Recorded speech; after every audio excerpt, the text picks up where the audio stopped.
समाचार पत्रों की सुर्खियों के साथ आज मैं हूं न्यूज डेस्क पर रेडियो सखी माधवी।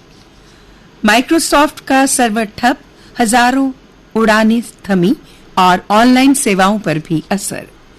जम्मू कश्मीर समेत दुनिया भर में उथल पुथल। विंडोज ऑपरेटिंग सिस्टम का एंटीवायरस ही बना वायरस। उड़ानें रद्द हुई, बैंकों एवं अस्पतालों की प्रणालियां हो गई ऑफलाइन।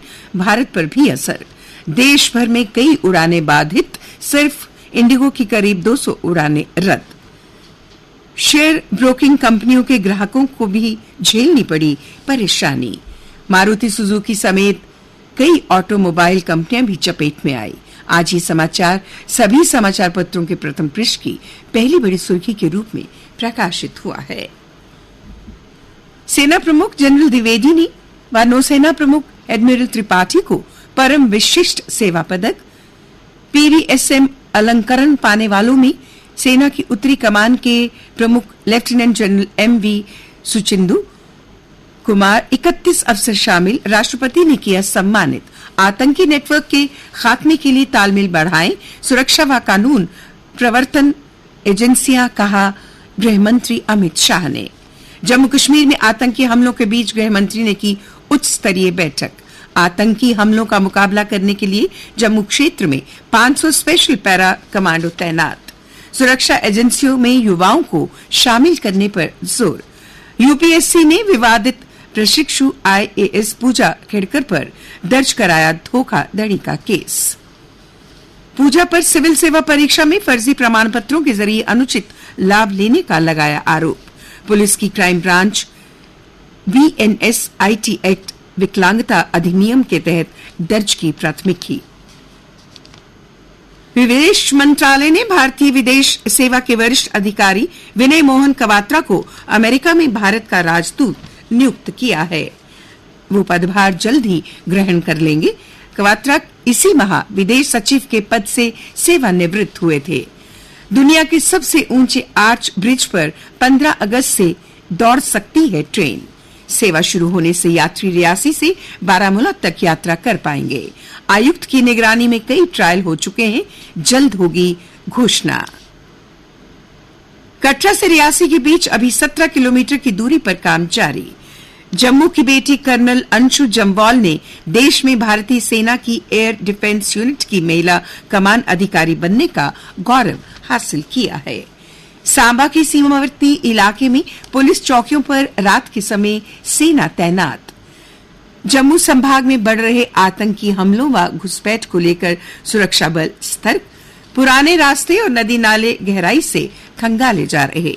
केरल में एलओसी के पास ही आतंकियों के छिपे होने की आशंका। नवीनतम तकनीक से पेंशन प्रक्रिया को बनाया गया सरल, कहा डॉक्टर जितेंद्र सिंह ने। बोले, CPRAAMS की सफलता की कहानी बांग्लादेश, मालदीव व दक्षिण अफ्रीका अपना रहे।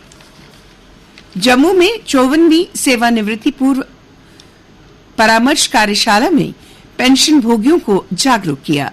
पेंशनर्स एसोसिएशन ने डॉक्टर जितेंद्र सिंह को किया सम्मानित। और अब अन्य समाचारों के साथ मेरी सहयोगी रोहिणी। धन्यवाद माधवी। प्रदेश में विधानसभा नवंबर तक गठित होने के आसार। 5 चरणों में सितंबर से शुरू हो सकती है मतदान की प्रक्रिया। मतदान पंजीकरण के लिए बूथ स्तर पर शिविर लगा रहा आयोग। अब सुगम होगी मां वैष्णो देवी की यात्रा। श्रद्धालु कटड़ा से केबल कार में बैठकर 6 से 8 मिनट के भीतर सांझी छत तक पहुंच जाएंगे। 350 करोड़ की इस परियोजना के लिए मिट्टी की जांच और टावर के लिए जमीन चिन्हित करने का परीक्षण जारी। जम्मू के मैटरनिटी अस्पताल में मिल्क बैंक स्थापित करने के लिए काम शुरू हो गया है। मिल्क बैंक जम्मू कश्मीर में अपनी तरह का पहला बैंक होगा और सिविल कार्य और उपकरण मिलने के बाद कुछ महीनों में शुरू हो जाएगा। भारत पाक सीमा के पास बनेगा अंतर्राष्ट्रीय स्तर का हॉकी स्टेडियम।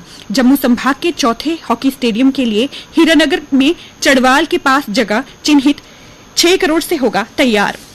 और अब नजर डालते हैं खेल समाचार पर। 26 जुलाई से शुरू हो रहे पेरिस ओलंपिक में भारत की ओर से इस बार 4 महिला और 2 पुरुष मुक्केबाज हिस्सा लेंगे। अब तक केवल 3 मुक्केबाज ही जीत पाए हैं पदक। वहीं 44 साल के रोहन बोपन्ना ओलंपिक में पदक जीतने वाले सबसे उम्रदराज भारतीय खिलाड़ी बन सकते हैं। श्री राम बालाजी के साथ पेरिस में जोड़ी बनाकर उतरेंगे बोपन्ना। नागल एकल में पेश करेंगे चुनौती। इन खिलाड़ियों पर टेनिस में 28 साल के पदक के सूखे को खत्म करने का जिम्मा है। लिएंडर पेस ने 1996 के अटलांटा ओलंपिक के एकल में भारत के लिए टेनिस में कांस्य पदक जीता था। भारत ने महिला एशिया कप T20 के मुकाबले में पाकिस्तान को 35 गेंद शेष रहते 7 विकेट से हराया।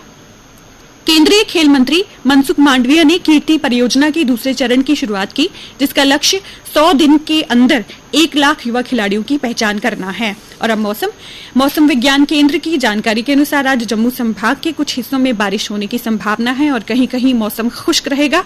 कल का अधिकतम तापमान 36.5 डिग्री सेल्सियस और न्यूनतम 25.6 डिग्री सेल्सियस रिकॉर्ड किया गया।